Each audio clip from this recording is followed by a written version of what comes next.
Hey everyone, I'm Lou Perez, your host of the Builder Upper Show, a podcast where we talk about everything in construction and trades. Now let's get into it.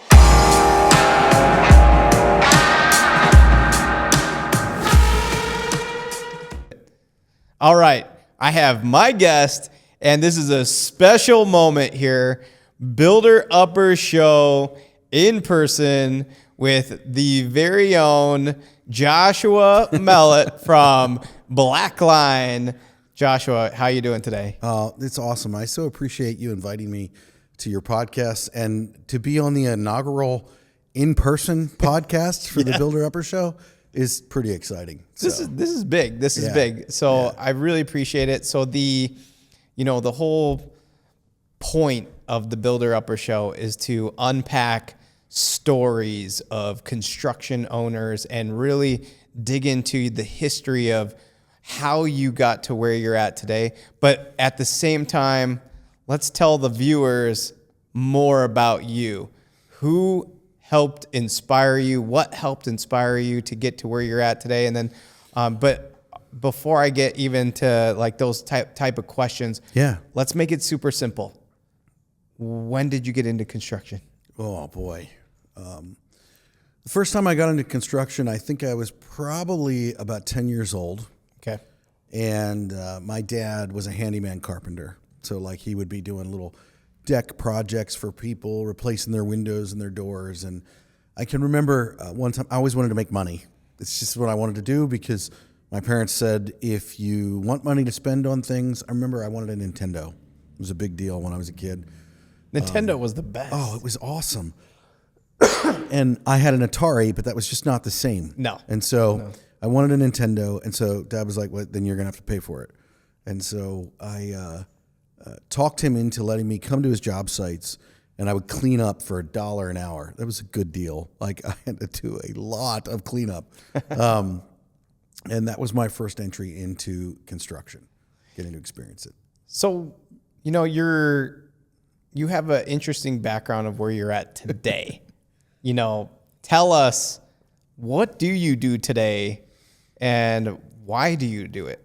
That's a funny question because my team, who you've met some of, would ask that same question. What do you do, actually? Yeah, what are you hiding behind the scenes? Like, what do you do? So I'm the chairman of an organization called Legacy Group, which owns a couple of companies.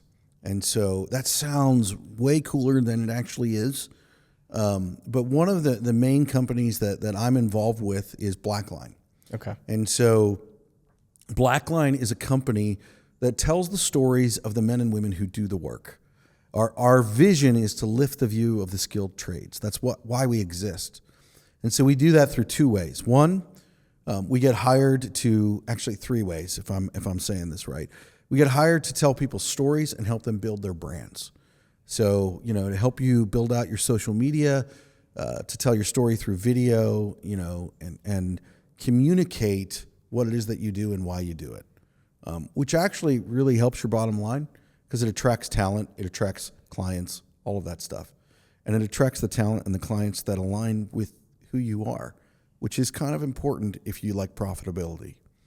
And then we also at BlackLine have our institute. We call it BlackLine Institute. Super creative, I know. And in that institute, we are an accredited apprenticeship program here in the state of Pennsylvania, where we teach. It's a 4-year program, and we teach and work alongside companies to train their people to become electricians and to get certified by the state of PA. Amazing. So, I got to ask, you do your own podcast. Mm-hmm. How do you get to do all these? It seems like you have your hand in a lot of things. You might have what we call the curse. I do. Of entrepreneurship. Yeah. What would you say, like, how do you prioritize this? How do you manage your time as an owner? I mean, it sounds like you're doing a ton of things. Like, do you have any special sauce to being an owner and then being in the industry, but also doing all these other things to keep you going? There is a special sauce. It's not mine, but it exists. And a lot of us sometimes don't realize it. But one of the most important things that I have realized in the things that I do is the power of team. When I started, I founded an electrical company doing commercial industrial electrical work. And I realized I don't want to do this alone. And they developed a reputation of, I'm not involved in the day-to-day of that company anymore. I sit on their board, but we developed a reputation of problem solving. And that really is what business is really about. It's about solving a problem and bringing solutions to the table for clients. And the way that I found was the most successful way to do that was the power of team. And so if you would have told me that I host a podcast or that I would go speak and talk with organizations and people or even consult when I started the company years ago, I would have said you were absolutely nuts. I would have bet $1 million against you. And the reality is the secret sauce, and this is what I share with people. I've never actually shared this on camera, but I will share it here on the Builder Upper Show because it's about, from what you were telling me, what your goal is, it's about improving the industry and making it better. The power of team is one of those things that it is unmeasurable in the way that it can succeed. And so if you have an issue or a problem and you're trying to solve it, when you bring the power of team into that, it totally changes the aspect with which you look at that issue. So imagine that you have, this picture, and let's say that a silo is like a circle and it's really tall. And so you're standing on this side of it. You and I, like, we have an issue in between us here. You're sitting over there, I'm sitting here. I can't see you. I can only see the issue, which is in front of me. When you bring a team into it, and let's say that you bring 4 people into it, and I like this because you'd have a person sitting here to our right, a person to our left, and then you and me on either side of it. I can see that person to my right, and I can see that person to my left, and they can see aspects of the issue that I can't see. The other thing that they can see is they can see you, who sees an entire other side of the issue, and in that way, we get a 360-degree view of what the issue is. When you bring that power of team into problem solving, it totally changes it. And so you're like, wow, you're involved in a lot of different things. Well, the reality is it's not just me. BlackLine is a collaboration of people that desire to communicate value of the individuals who do the work and lift the view of the skilled trades. And so when we have an issue or a problem, we deal with that as a team. And I think, we've been talking a lot today. I think you know exactly what I'm talking about. Yes. But I think it's important to articulate perspective matters. Mm-hmm. And I only have this perspective. If I can talk with that person to my right or to my left, they can talk with you and I can see the full picture, which makes me make educated decisions and solves problems. Contractors do overcome a lot of adversity. Can you remember a time that seemed like it was really tough? And other than today. Today. Okay.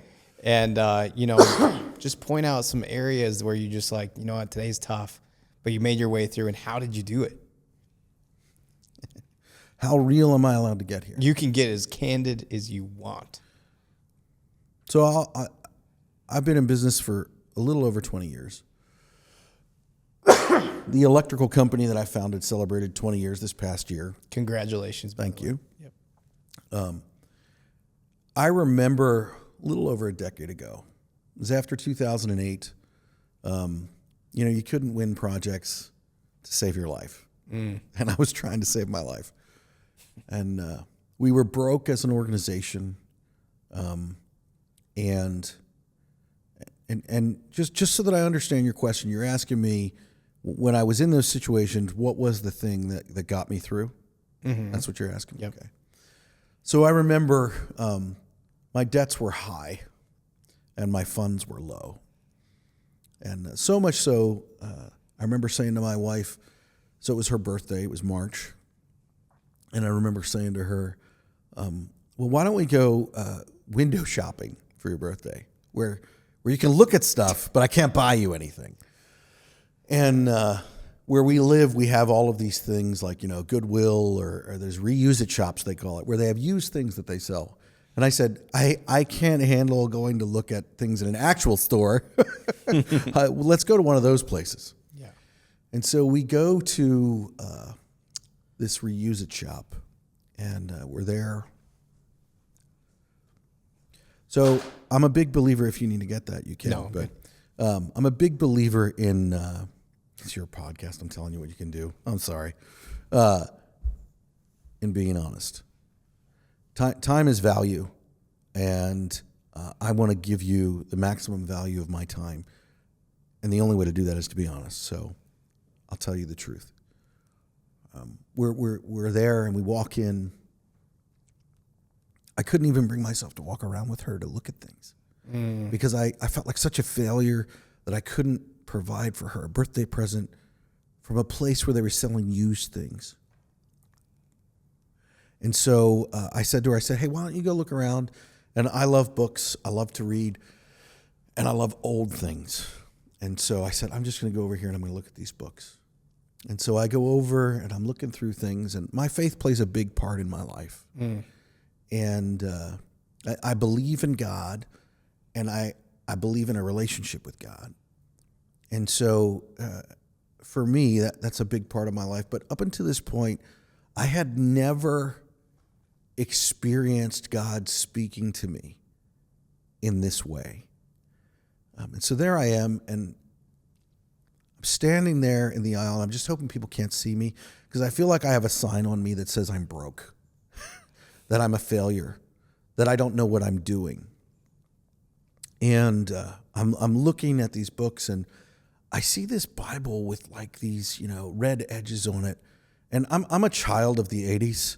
So like Clint Eastwood, the old Westerns, and it's like that was the thing that you saw in every old movie. And so it caught my attention. So I pull it off the shelf. And I also love, this is going to make me sound so weird, but in the blue collar world, I love poetry. And my name is Joshua, right? You knew that. I pull this Bible off the shelf in this store. It's old and it's dusty. And I flip it open, and it falls open to the book of Joshua. And in there, and it was like receipt paper. You know how fine and thin that is? And there's this piece of paper in there. And I had just been crying out to God, and I'm like, God, why? Why am I here? Why is this so hard? Why can't I even buy my wife a birthday gift? And I'm literally in tears. And I open up this Bible, and I'm like, God, I need to hear from you. I need to know that this is what you want me to do because it's hard, and I can't face it anymore. And the Bible falls open, and there's this receipt paper there wedged in the Bible. It was about yay big. And at the top of it, and it happened to be in the book of Joshua, which is my name. And at the top of it, it said in these big black bold letters, don't quit. And I'm not going to try to recite it to you, but it was a poem. And it said, when funds are low and debts are high. And it went on. It's written by a guy by the name of Edward Guest. And I love things that are hundreds of years old. It's really old. And he wrote this poem. And I read through the whole thing, and it talked about how you don't give up. Many who have given up have not attained the victor's cup, it said, because they gave up too early. They quit too soon. And at the bottom of the paper, it was written by, in our area where we live, a businessman who everybody would know his name. And he had gotten these things printed out, and he handed them out to people throughout his life. And so this had been handed to someone. They stuck it in this Bible, and they did this. And so I felt like in that moment that God was saying, Joshua, don't quit. Don't give up. And then the verse that it was stuck in the Bible not only carried my name, but it said, be strong and courageous. For wherever your foot treads is land that I have given you. So I don't know if you were ready for this faith-based answer, but it's what I believe. And that changed my life in that moment. I felt like God was speaking to me in that moment. And let me be really clear. I was broke. There was no way to succeed. There was no way to get out of the situation that I was in. And you might think, oh, well, then God gave you millions of dollars. No, he didn't. I had to have a lot of really hard conversations. But this is what I learned. The Lord gave me the strength to go and have hard conversations with people. And I worked out deals with vendors and contractors. And I chose not to ignore the calls when they came and I couldn't pay the bill. And one of our vendors in particular, multiple of them, as we talked and we worked through things, and that was it. I just faced them, and I believed that success was there, and I believed that the Victor's Cup was coming. And so when I did this, I found out that, people wanted to work with me. And this was in the electrical company that I was building at the time. And today, here we are almost a decade later, maybe a little bit more than a decade. One of our largest vendors was one of the people that we could not pay in that time frame. And they are actually worldwide, international. They're huge. And to their credit, they wanted to work with the little guy. And I called them up and I said, I can't pay my bill and I don't know how to pay it. And they worked with me. And to this day, we have an almost unlimited credit limit with that vendor. Because of that relationship, and this is my point, what our vendors realized was that they could trust us. When you pick up the phone and answer when things are hard, they want to work with you. And they wanted to build relationship. Not everybody does. And let me be really clear. Not every phone call that I made ended well. Some of them weren't. But we're still here. That company is now operating without me, and it is being successful. And with BlackLine, we are now promoting and building into the trades and investing not just in people, but in other companies and their culture and building that out. Does that answer your question? It did. That was a very solid answer. And I love that you were open to sharing your faith. And it sounds like that's kind of built into your foundation. When did that start?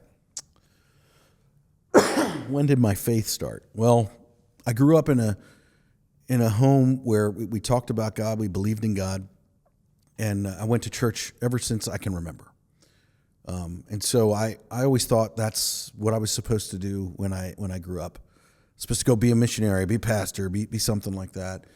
And so when I was about, 12 or 13, maybe 14, I can't really remember. I don't. You can't fact check it because there was no social media to go back and check back then. That would be about. I remember I was at a camp, and it affected my life in a way where I felt like I was supposed to. I was in this thing, in churches they do this thing. If you haven't been to a church, we sing praises and worship. And so I was in one of these sessions. Can I give a shout out? Please do. West Osha Lakes Church out in Paddock Lake, Wisconsin. Yes, we know praises and worship. So then you know what I'm talking about. And so there I was, and I was in the back because I didn't want anybody to see me. And so I was hiding in the back. I didn't realize I was hiding. I just thought I'm standing in the back. Yeah. No big deal. And I think I was probably about 14 because I was definitely aware of the girls that were in the audience. And I wanted to look cool. Of course. I wanted to look cool. Yeah, of course. And I had this nudge. I've never heard, in my entire life, I've never heard God's voice audibly. Some people are blessed and they have. But for me, it's always been a thought or, something like that. And so I had this thought, and it was go up front, and I want you to get down on your knees in front of everyone and raise your hands up and praise me. I was more scared, I think, than I have been. And we might get to this. There was a point in my life a few years after that I was more scared, and this was more scary than I had ever been in my life. Because what would people think of me? Nobody else was doing that. And so there was like this hook in me.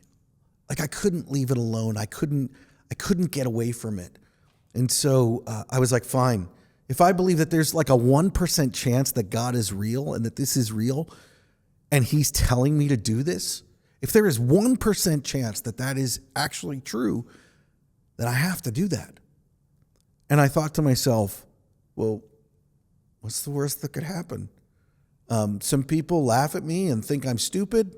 Well, then they would be accurate because I am stupid. So I go up front, and as I get up front, I just feel pressure forced to my knees, and I lift my arms to the heavens, and I praise God.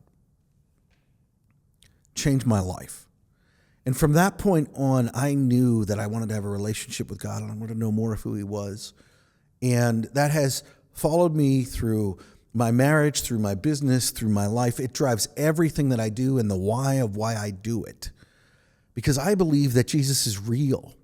I believe that he cares for you and me. And if I believe that, and I'm not sharing that with people, listen, I don't want to force anything down anybody's throat. But if I don't talk with you about what I believe, and if I really truly believe it, and I don't talk about it, what does that say about me? What does that say about how I care about you? And so when people ask, I answer honestly. If they don't, unless I feel a nudge like I felt to go up front, I don't say anything. But that would be the point when I felt like God changed my life. You feel like you get that like little feeling where somebody needs to hear it. Yeah, and I feel like that comes naturally. Mm-hmm. Do you ever, how do you incorporate that within business?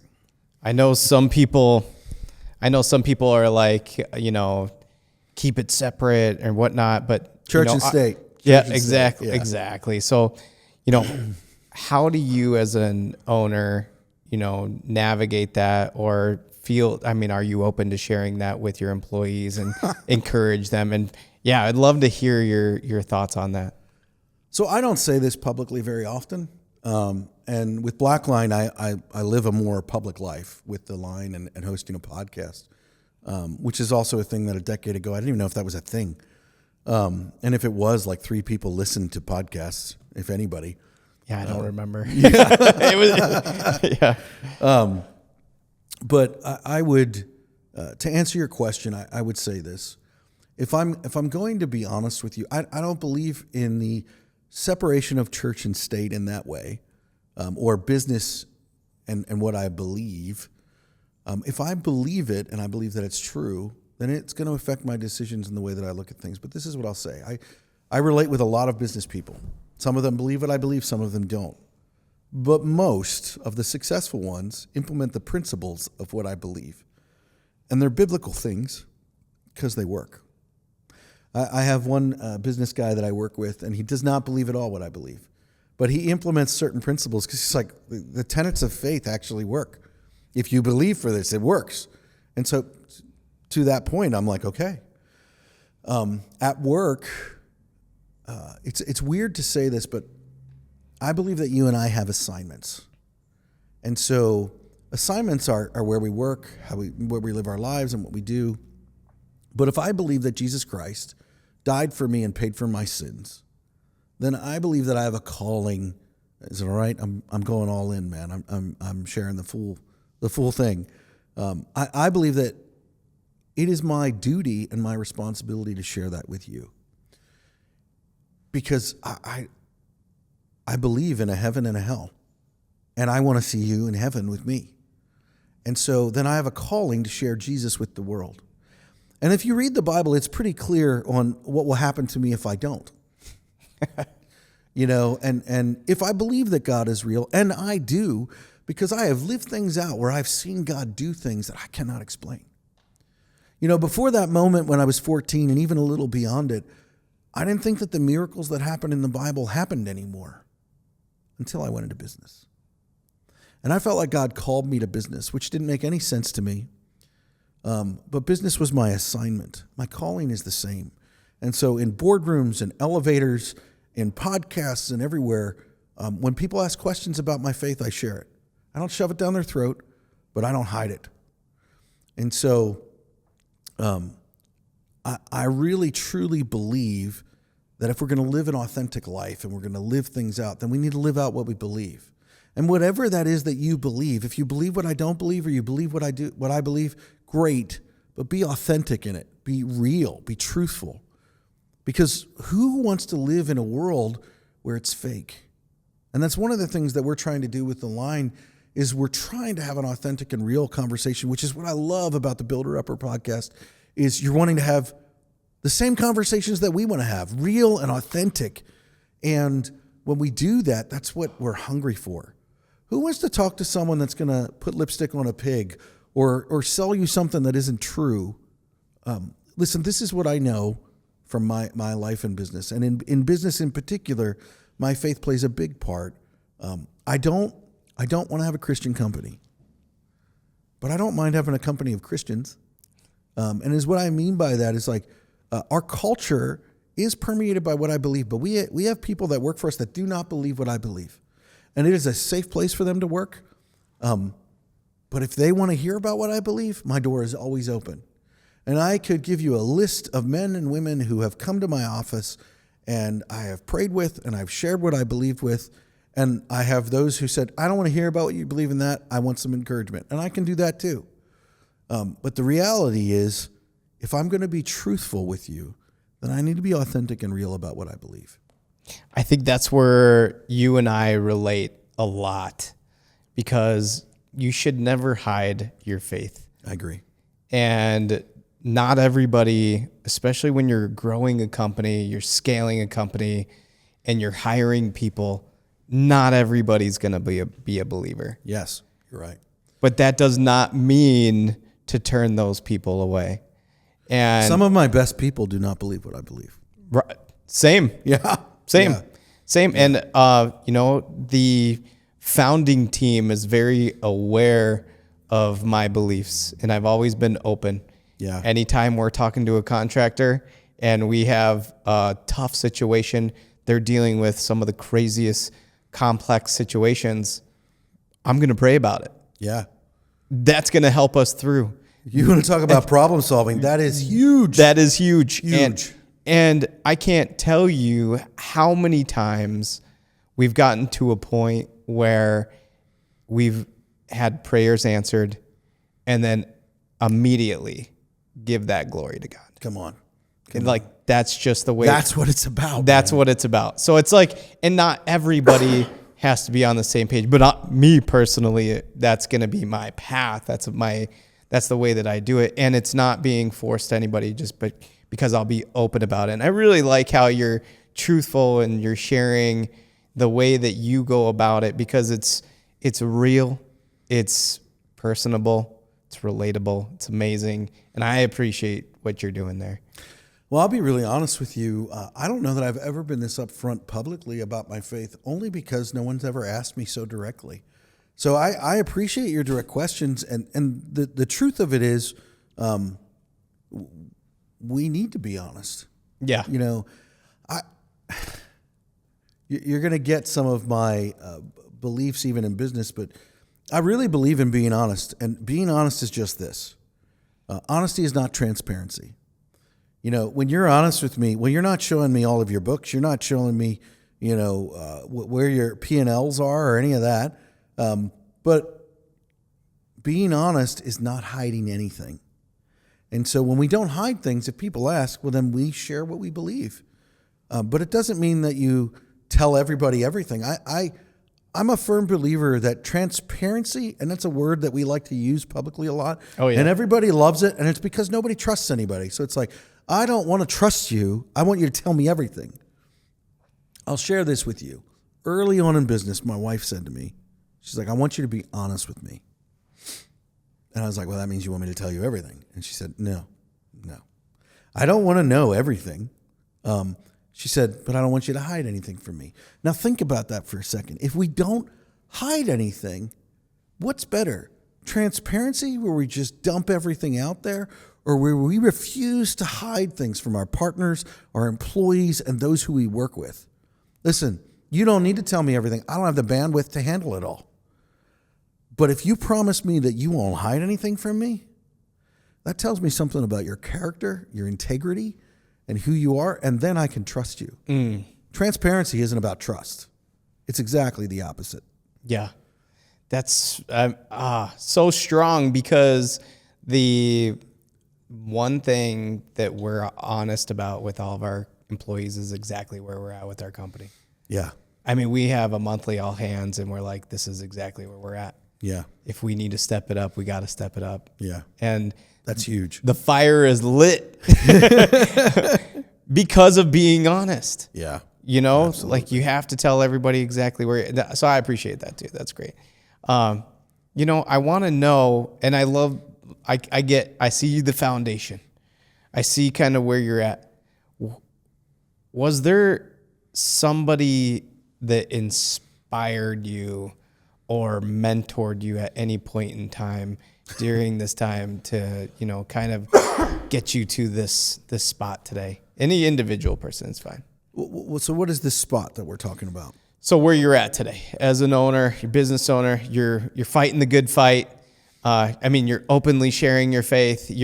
That's a strong-minded individual that's not afraid right now to be yourself. Who helped you to get to that point? So I don't know that anybody inspired me to go into business. I had a mentor when I was really young that I would meet with every week, from about, I think I was 14 until I was 22, actually. That's a long time. It's a long time. And I would meet with him, and he would mentor me about my faith. And he was a business owner. And honestly, he would say, people who go into business are stupid. and I would say he had an understanding of something, but what he mentored me in was in faith first and being honest. And, you know, the tenets of my faith, really, those things are essential. And he taught me how to study, how to process. And if can I get another one of these? It's not beer, it's sparkling water. In case you're watching, well, I don't know if I'm allowed to say that. So it's a water that is dead. There we go. So all of that to say, you just gave it to me. Thank you. I forgot you already gave it to me. So all of that to say, he mentored me in being honest. He mentored me in wanting to go after pursuing my faith. And I would have this conversation with my wife, and I'll just say this because at our companies that Legacy Group is a part of managing, we offer therapy and counseling to anyone who wants it. The company pays for it. Amazing. And we did that because I think that everyone needs that. And it's really interesting. We're very trades-based. And in the trades, in the blue-collar world, it's like counseling. I don't need that. That's what weak people do.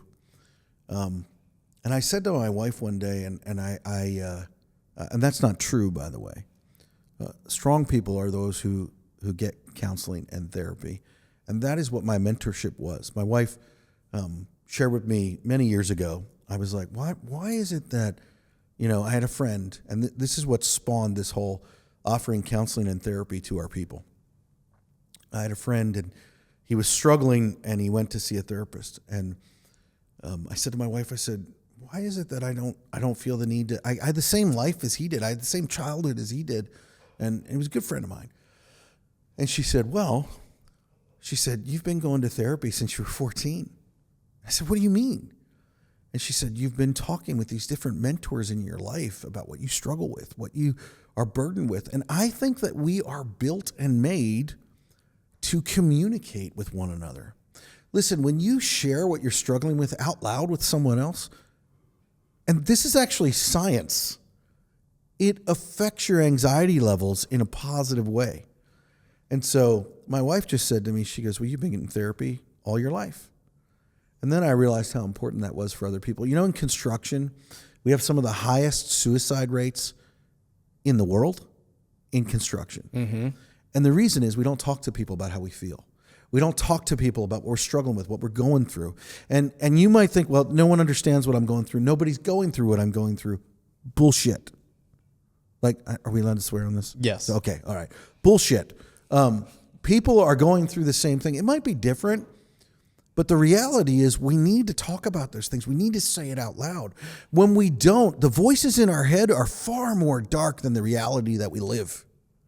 And so I don't know if I'm answering your question or not, but I'm on this kick right now. The reality is you need to share how you feel. I read a book once and it said, write out everything. I journal every day, every single day. Changed my life. I could show you a stack of journals this tall that I've been doing for 20 years. My mentor helped me do that. Go figure. And I read this thing that said, take all of your fears and write them all down.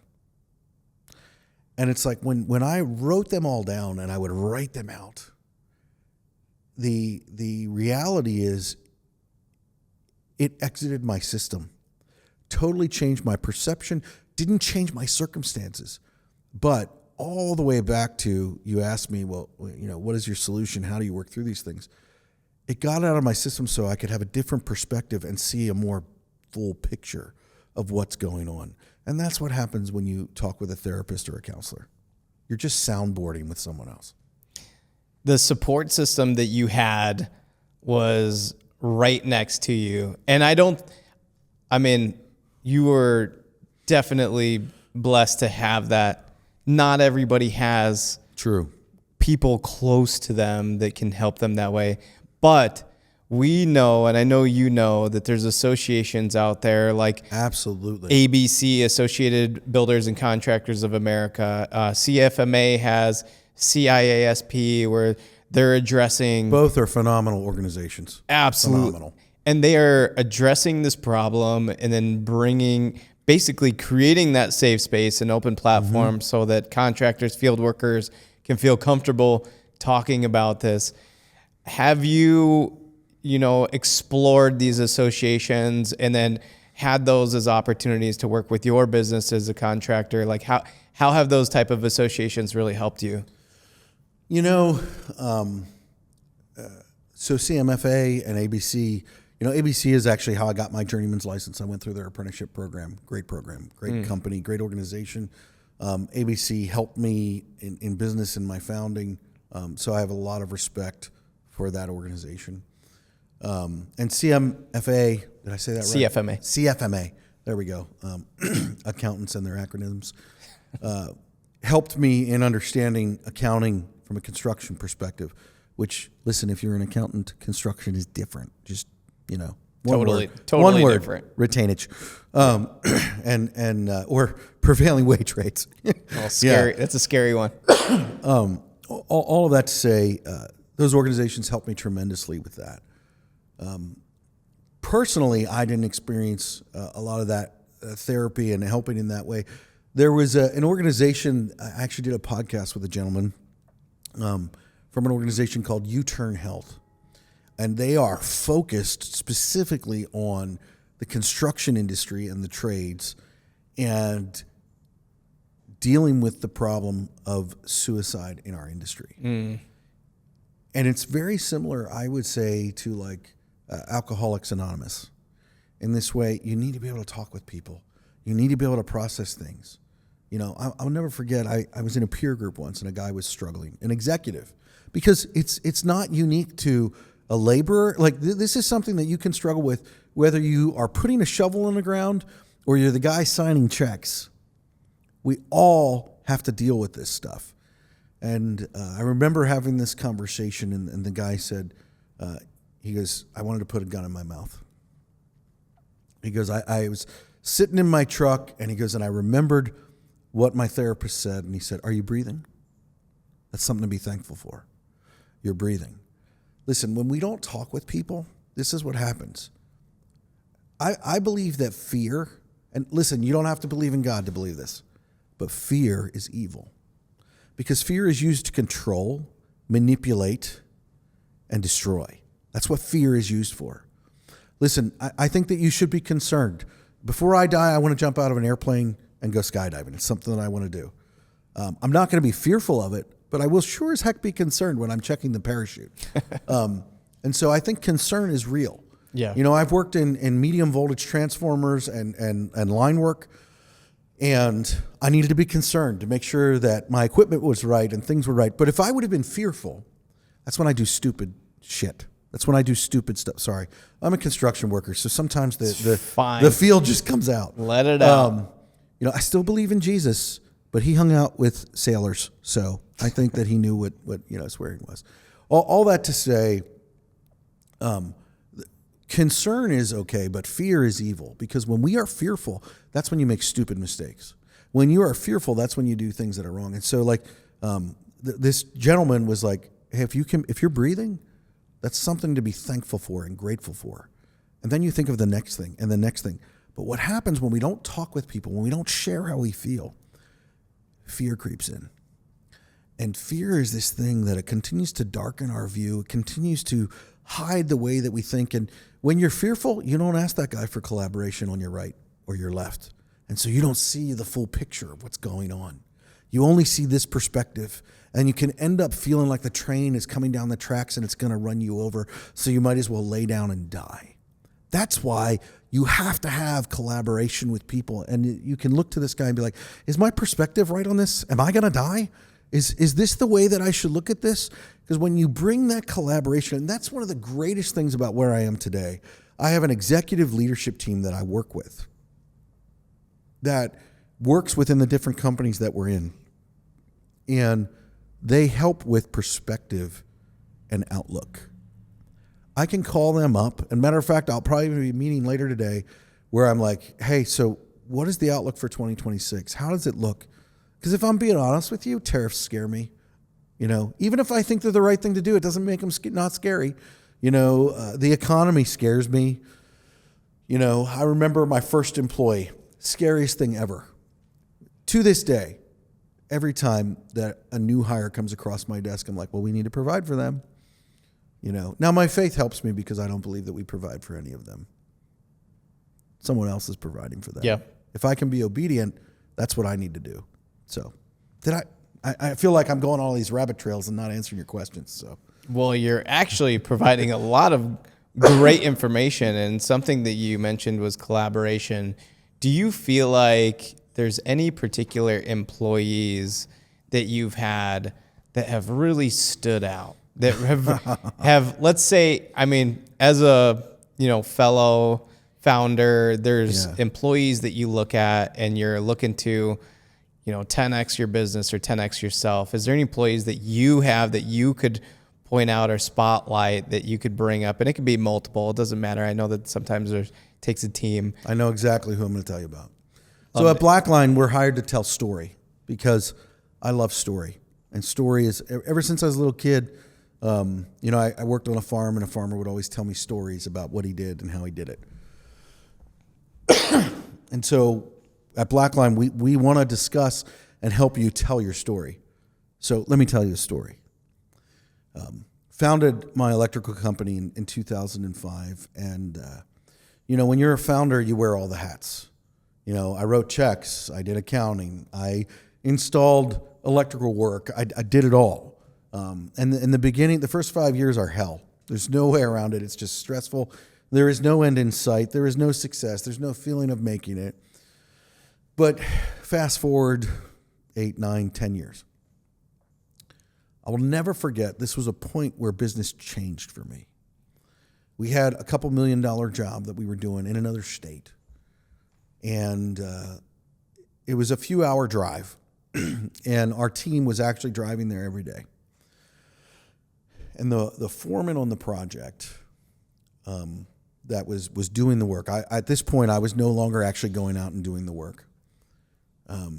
We had, this was a big deal at the time. We had $800,000 in lighting, electrical company. So we had $800,000 in lighting in a Connex box, sea container, whatever you want to call it, on the job site. And it was outside of a city, but we're on the East Coast, so it was not a small city, we'll call it. And he left, and he was the one managing the job. I knew nothing about this. And I won't say his name because his head wouldn't fit in the room if he heard this. But so he's sitting at home at dinner with his family, his wife and his 2 children. And all of a sudden he's like, oh, I don't think that we locked the Connex box. And there's $800,000 in lighting in there. It's outside of a city. That if someone finds that out, they will steal that, and we will be done.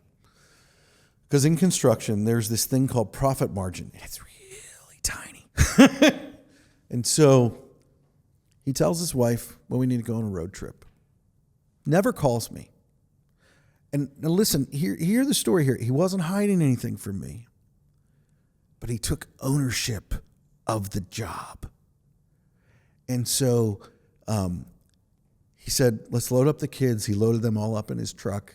We had crew cab trucks back then, and put the car seats in and everything. And we're going to go on a road trip. They just stopped dinner, got up, drove 2 hours out of state, locked the Connex box, drove home. 4 hours total. I find out a week later that this happened because he wasn't hiding it. And so I was talking. It was just something he had to get done. Just something that he had to get done. And I said to him, hey, why didn't you call me? And he said, well, that wasn't your responsibility, boss. That was my responsibility. That moment, I knew I could build an organization with people like that. Mm-hmm. People that was the first time that someone other than myself had ever taken ownership of a problem and didn't involve me in it. When you can do that, then it can, so every issue, everything that you deal with as an owner weighs on you. And weight limits what you can carry. And so what that did was, he's like, here, boss, let me take this weight. And so I knew I could trust him. And so now he has managed projects that are multi-million-dollar projects, huge warehouse projects, multiple people. He's essentially managed a company within our company of people, and I can trust him with that. And I don't worry about it. It doesn't weigh on me. That would be the story of a person that I feel like I can build with. Then don't name drop him. Yeah, you can't have him. No, yeah. Someone's going to be going after him.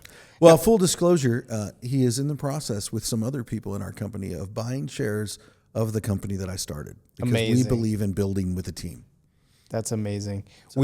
So where we resonate with that is we have a saying for any, yeah, go for it. There you go. Yeah. We won't say who it is, but yeah.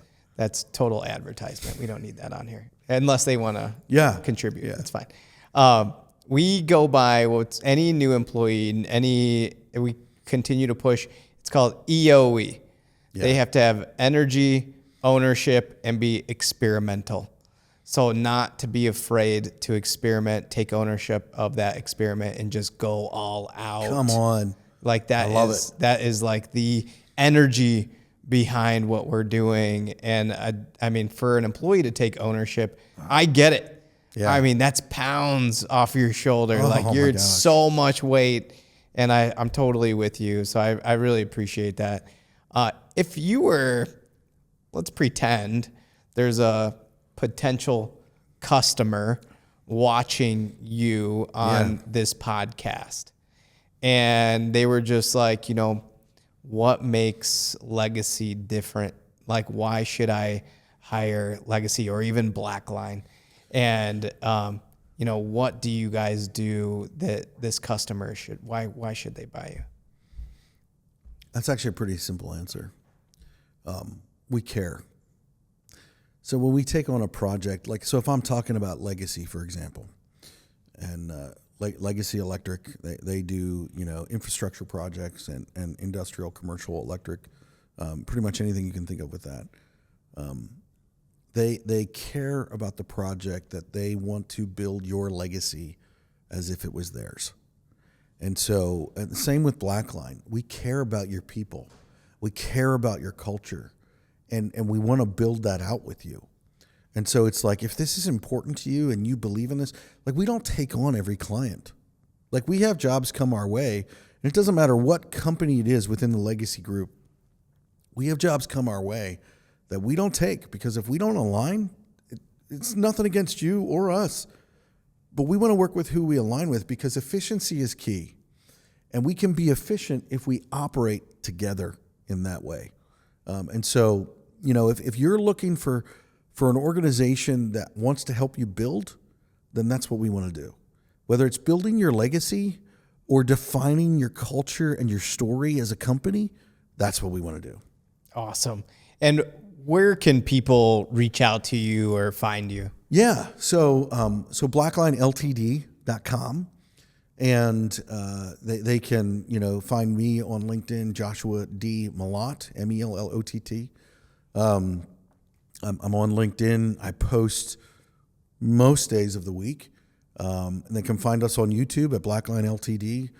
You can see our podcast anywhere on any podcast network that you listen to. You search The Line X BlackLine and we'll come up. It's a big, ugly picture of my face. We're out there. We want to lift the view of the trades and your company. We want to tell your story. If you are a construction company, we want to be building and helping you with your infrastructure projects from a legacy standpoint on the electrical side as well. If there's any entrepreneurs that are watching this right now, it could be new construction owners, new entrepreneur, it doesn't matter. What advice would you give to them? And, and on top of that, is there anything else that you would like to leave with the listeners that are watching this or listening in today? Sure. I think the biggest thing for entrepreneurs, 2 words that I read in tears in a bookstore. Don't quit. Don't give up. The reality is you might almost be there. That victor's cup might be just within your hand. Don't become one of the people that gave up right before it happens. I'm not saying don't look at the factors and the things. You might need to relook at things. You might need to change the way that you do things, but don't quit. Face it. To people who are out there, whether you're an entrepreneur or you're someone entering the trades, be a leader. Leadership is something that is needed. People are hungry for people to lead them. And I don't care if you're holding a shovel or if you are managing an organization, you're a leader. Someone standing next to you is impacted by the way that you're living your life. So think about the way you're living your life. Think about the way that you do your work and what you do. So lead and don't quit. Can I take your own advice and then not quit on this podcast? And maybe I can get you to selfishly promote technology a little bit. And this will be just to wrap it up. And I know the team would love to hear this. What do you do what do you use for technology? How do you use technology to help your business today? So I think I know where you're going with this. I feel like it's right in front of me. There are a couple of things. One thing I would say in business, if you're not utilizing AI, and this is coming from a tradesman here who hates AI, and I hate technology. I don't like new things. If you're not using it, you're going to lose. You're not going to be where you need to be. The other thing that I would say to you is, and I literally was working on a project. I'm going to be really careful what I say because it's confidential. But I was working on a project, and in one of our companies, and we were working on a project with another company that we are managing. And the one company that we manage uses this thing called, can I say it? Yes. Okay. This thing called lumber. And I've been in business It's not right here. Yeah, it's not right there.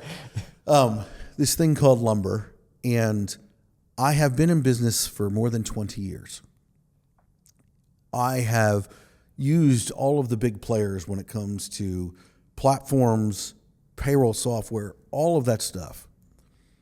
If you're going to pick a technology partner, which is what lumber is for us, and I got to see this point blank just today in our organization working in, so the legacy group's involved in multiple organizations. And so I'm able to see what's happening here and what's happening over here. And so this arm is utilizing lumber and this arm is not. A technology company that is willing to work with you. And I heard my chief of staff literally just say today, well, I'll talk with Lumber about a problem that I see, and then I log back in and there's a new button there based on the input that I gave them. Do you realize the value that comes from that? That is huge. And the reality is, whether you are a 1,000 employee company, a 30,000 employee company, or a 10 employee company, that's the type of service that you want. And that technology platform, what we're utilizing with Lumber in one of our organizations, is huge in our success. And the people that work there, and I don't know them, I don't actually work with them, I just hear the praises from my team about these people that they call, and you pick up the phone. All right, so I'm a Generation X guy. If I call you and you pick up the phone, we're already 1,000% better than anybody else that I work with. I want to talk with somebody. I want to process with you, and you guys do that. Very few technology companies do that. That would be something that I would say, I stand behind what you guys are doing, and I'm in the process of bringing it into every organization that we're dealing with. I appreciate that. That means a lot. And thank you so much, Joshua, for being a guest on my podcast. My honor. It's been an absolute pleasure. And everyone that's watching, please like, subscribe, comment, and share it with everybody in the construction industry. And we will see you next time. Thank you so much, Joshua.